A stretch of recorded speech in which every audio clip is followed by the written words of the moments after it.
Hello, I am Ceci, Cursing Philosophy 12, and in this video I will attempt to answer the question, is regret useful?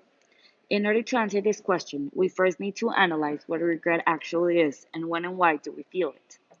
Emotions like fear, anger, and joy are caused by an event, person, or thing.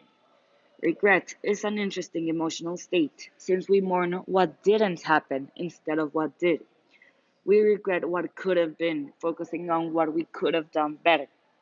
Marcel Sullenberg, in his TEDx video titled The Science of Regret, points out how regret is the unique emotion related to choice. We may feel other emotions because of choice, but this is the only emotion that cannot exist in the absence of our personal choices. Seelen- Seelenberg also points out how regret has bad press. If you Google search regret quotes, he says, the bottom line of what you will find is that regret is useless and a waste of time. But is this true? Is regret actually a waste of time? Let's understand its mechanism first. So, how do we arrive to this emotional state?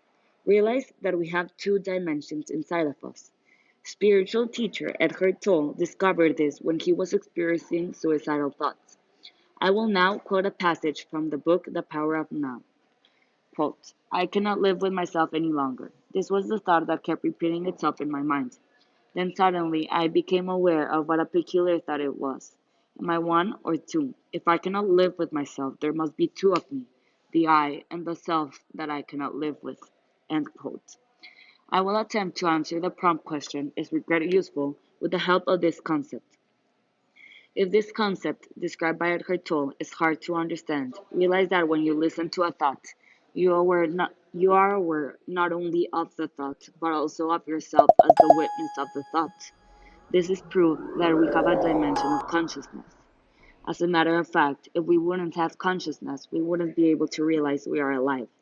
So let's repeat the quote, I cannot live with myself any longer. To simplify the explanation, the I will be determined as a conscious dimension inside of us, and the myself as our identity, which lives in the past and future, meaning that our identity is made up of past memories and experiences and future goals and plans. For the purpose of this video, I will refer to our consciousness as our I and to our identity as our myself. In order to feel regret, one first needs to analyze the situation. Our myself is not capable of doing this objectively. This is a task of our I. After our I analyzes the situation objectively, our myself is now receives the analyzed situation and attaches emotions to the event. Being that regret means feeling sad, repentant, or disappointed over something you did, this is something that our myself does, since it is our dimension that holds our morals, feelings, and values. After we receive the analyzed situation, our myself checks if our decision goes with our morals and values. If our myself realizes that our decision does not go along with our morals and values, we feel regret. This feeling is just a feeling of sadness, disappointed, or repentant over our decisions. Psychopaths have long been labeled as emotionless individuals and are often thought to have no capacity to regret. A team of researchers from Yale and Harvard, led by Yale psychologist Ariel Baskin Summers, made a study to challenge this supposition. After some tests, they found that those with signs of psychopathy do experience regrets over certain decisions. What was off in psychopaths, they realized, is that they struggled to learn from that regret and were not able to apply it to make future choices.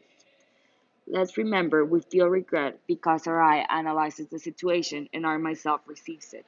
If our decision goes against our morals, our myself attaches negative feelings to our actions. But what makes regret useful comes after these negative feelings. After the Yale study, it was realized that psychopaths did feel regret when making choices that brought them no good, but they kept making these mistakes. This is due to the absence of what comes after regret, the learning of this emotion. Coming back to Marcel Seelenberg's video, he shares that negative emotions or regret caused by ourselves will be much better remembered in the long run than negative emotions that are caused by others. This is true if we have the ability to remember our regret and apply it to other situations. This mechanism can be explained with Eckhart Tolle's theory of our two dimensions. After I analyzes the situation, let's let myself receive it and attach negative emotions. If it does not go along with the morals, we feel regret. With the help of our I or our consciousness, we are aware of what is making us feel this regret. The mechanism that occurs after is what we could call a mental note. We realize what is making us feel repentant of our decisions, and our I stores this. This will help us to avoid committing the same mistake again if we are faced with a similar decision. If this mechanism of understanding what is making us regret and being able to make a mental note does not work, like in psychopaths, we will keep repeating our mistakes over and over again.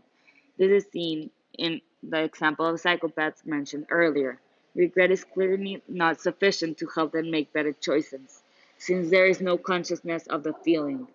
It is a comprehension of the fault of our actions, seen only after regrets, that will help us learn from our errors, and they lack this. It is almost like every situation a psychopath encounters is brand new to them, says Baskin Summers, the leader of the study. If you are unable to weigh the cost and benefits and integrate or remember context in which the similar situation has gotten you into trouble, you are less likely to inhibit that behavior. So regret is not useful. This is seen in psychopaths, where regret is not enough to make them learn from their mistakes. Regret is only useful if we have the capacity of realizing what is making us feel this emotion and being able to remember this for future notice.